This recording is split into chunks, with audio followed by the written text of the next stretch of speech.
नमस्कार। हम बानी सुजीत कुमार और आज बाटी 25 मई 2026 और अभी सुबह की 6:19 हो रहल बा और वातावरण शांत बा और मौसम भी ठंडा बाटे। आज फिर हम अपने आप से बात करब, काहे से कि हमरा जौन अपने आप से बातचीत करे में जौन रस मिलेला वो हमरा दूसरा केहू से बात कैला में कुछ भी ना मिलेला। रउआ अपना विषय में सोच रहल बानी, रउआ अपना लक्ष्य के विषय में सोच रहल बानी, तो ए बीच रउआ दोसर के ख्याल में काहे आई। रउआ अपने आप से अगर बातचीत कर रहल बानी तो ओ बीच रउआ केहू और के ध्यान करतानी, एकर मतलब कि रउआ अपना सही लक्ष्य पर नहीं खी। अपना जीवन के सही बनावे खातिर अपने आप के थोड़ा त्याग कैल, अपने आप से थोड़ा बात कैल, अपने आप के थोड़ा सही रास्ता पर ले गल जरूरी बा। कैसे कि अगर रउआ अपने आप के सफल ना बनाई तो आज के समाज, घर परिवार रउआ के स्वीकार ना करी। अगर रउआ पास कुछ भी नहीं खे तो केहू रउआ के मान सम्मान ना दी। और हम लइकन सन खातिर तो ये एगो अलगे समस्या बा। लड़का भाई दोस्त नहीं खे, लेकिन आज के समाज में लड़का लोग के एक बात बाकी कितना रुपया कमाला, वही में सब लोग ओकर पूरा औकात तौल देला। का यहीं तक जरूरी बा? का वो लड़का अपने आप के सही बनावे खातिर संघर्ष नहीं करत?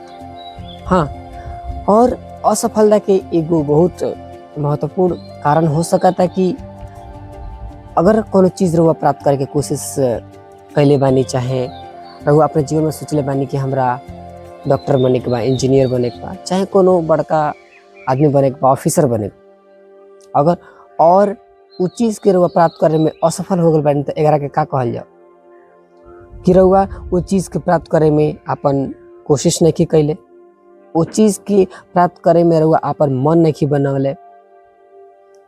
और ये और हो सकेला, एक और काम हो सकेला कि वो चीज से रउआ भागल बानी, यही से रउआ नहीं मिलल। चाहे रउआ सोचले हम कि हम ये काम के योग्य नहीं छी, मतलब ये काम हमरा पास नहीं आ सकत, एक काम के हम योग्य नहीं हो सकता। इतना कारण हो सकता, और भी कारण हो सकता, घर के माहौल देखते हुए, पैसा की समस्या देखते हुए। हाँ, पैसा से हमरा एक और बात याद आई। जहाँ हम बानी, जौन क्षेत्र में बानी, जौन हम वार्ड पार्षद में बानी, एजा आसपास के हमरा लोग ये हम दावा के साथ कह सकत बानी कि धनी नहीं खे। ये एगो सामान्य वर्ग के लोग हमरा आसपास रहेला और पैसा के माहौल तो ऐसा कहीं कि 2-4 लाख रुपया के अगर आवश्यकता पड़ेला तो भीख मांग के पड़ जाला। भीख दोस्त से, यार से, संगतिया से, रिश्तेदार से। हमनी के कोनो बहुत बड़ा अमीर व्यक्ति नहीं खिसन। अगर रउआ कहतन कि बस हम तो बहुत अमीर बानी, हाँ रउआ मन से, धन से बानी तो बहुत अच्छा बात बा, प्रभु रउआ के उतना देले बड़े और बरसात होके, धन के बरसात होके। लेकिन धन के बढ़ल ठीक, मन के बढ़ल ठीक ना। अगर मन रउआ अपन बढ़ा के रखतानी तो एकर मतलब ओकर परिणाम गलत हो सकता और गलत काम के हमेशा गलत ही परिणाम होखेला। ई हमरा बात तब समझ में आयल जब हम भी अपने जीवन में बहुत अच्छा काम करत रहनी, लेकिन बाद में समझ में आयल नेकी कर कुआं में डाल, नेकी कर दी कुआं में डाल दी ना। अगर वो सही करब तो वो सही मिली। और ये जरूरी बा कि सही काम कइल जाओ। ठोकर लागेला तो इंसान सीखेला कि हमारे जीवन में कौन चीज़ सही रहे, कौन चीज़ गलत रहे, कौन चीज़ हमरा प्राप्त करे के कोशिश करे के चाही, चाहे कौन चीज़ के पीछे हमरा भागे के चाही। हमनी के मनुष्य बानी सब और कर्जा चुकावे बा। माई बाप के कर्जा तक केहू चुका ना सकता। वातावरण के, सांस लेवे वाला, पर्यावरण के, प्रभु के अपने आप के समर्पित कर दिया जाओ। प्रभु जो है आप ही का है। और मैं क्या कहूँ, कहने के लिए बहुत कुछ है मेरे पास, लेकिन क्या, अगर मैं अपने आप से बात नहीं कर सकता तो मैं किसी और से कैसे बात कर सकूंगा।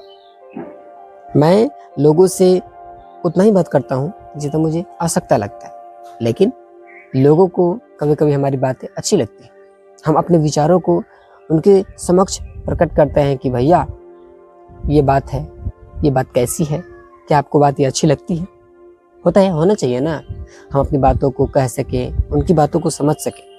और प्रत्येक व्यक्ति के पास भावनाएं हैं। आप किसी को अपमानित नहीं कर सकते हैं, बेवजह उसको भला बुरा नहीं कह सकते हैं। अगर आप में इतनी सच्चाई तो होनी चाहिए कि आप कौन सा काम करते हैं, वो काम कैसे सही है। हाँ, गलती शायद दो प्रकार का होता है। एक गलती हम लोग जानबूझ के करते हैं और एक गलती जाने अनजाने में गलती से गलती हो जाता है, होता है ना। तो हमें क्या करना चाहिए? जो गलती हो जाए उस गलती से सीखना चाहिए कि गलती हुआ क्यों, इस गलती की वजह क्या है। गलती होता है, मनुष्य सीखता है कि हमने कौन सी गलती की, कौन अच्छी गलती थी, कौन गलत था, कौन सही था। आप उस चीज़ को प्राप्त भी करेंगे कि मैंने जो किया शायद वो सही नहीं था। आप ऐसा सोच सकते हैं कि मैंने जो भी अपने आप को सफल बनाने के लिए कदम उठाया वो सही नहीं था, मैं उस चीज़ के प्रति सही नहीं था। हो सकता है, ऐसा हो सकता है। आप अपने विषय को, अपनी बातों को सोच सकते हैं, समझ सकते हैं, रख सकते हैं। आप मनुष्य हैं कि आपके पास इतना दिमाग नहीं है कि कौन सारी चीज़ें अच्छी हैं, कौन चीज़ें गलत हैं आपके लिए, आपके स्वास्थ्य के लिए। और एक बात और, masturbation, masturbate, how it is bad और नॉट।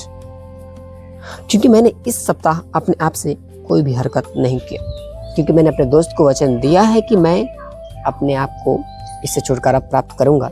क्योंकि हम लोगों ने जो खुद से वादे किए, खुद को सही बनाने के लिए अच्छे रास्ते पर हम लोगों ने अपने आप को चलने का वादा किया, उससे हम मुकर जाए। तो ये सारी चीज़ें क्या हैं?